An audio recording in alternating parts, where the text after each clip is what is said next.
Hi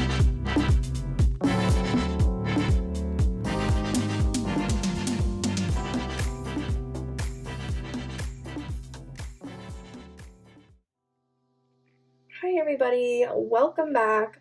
I'm super excited to be sharing the final results with you.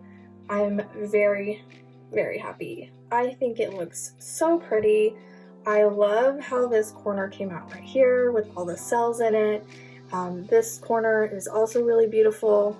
Actually, these three corners are my favorite, but I don't know if you've noticed, I kind of sort of stuck my thumb in it. Super bummed about that. But I am learning, and I touched it before 24 hours, and that's my bad. I do that a lot with my projects. I don't let them finish drying, and so, you know, I'm just learning as I go. So that's the only downside, I think, to this whole project. I'm really happy with it. I am pretty pleased with this kit. I mean, a lot of people who are doing reviews on it were having a hard time with the cells. I shook mine a lot. Like, I shook mine for about 2 minutes each, then I had my husband shake them, and then I shook them again, and then as I was pouring them into the cup, I gave them a little shake before putting them in. So I shook them a lot, and I think that's why I got the cells that I did.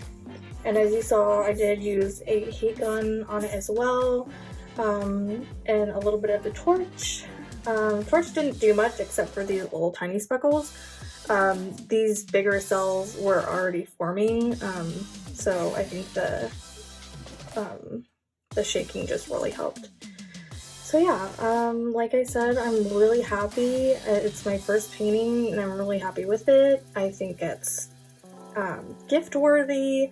Minus this little thumbprint here, but even then, I think it looks good, and I think this is fixable, and if I do fix it successfully, I will post it on my Instagram so that you can see how I went about that. I'll probably film it as well, because I think that could come in handy. And I will probably also be watching videos on how to fix painting mistakes. So yeah, my advice would be, if you're gonna buy these, once again, I got these at Joann's, 50% off coupon, $8, pretty good. I would definitely use a coupon, and then I would definitely wait 24 hours before even thinking about touching or moving the painting, and shaking. Shaking would definitely be my number one. Actually, no, number 2 recommendation. Number 1 would be don't touch it for 24 hours because things like this happen. So yeah, if you have any questions or any positive reinforcement, leave it below and I will answer your questions or give you a big old heart for your positive feedback. Thank you so much, and I hope you have a wonderful day.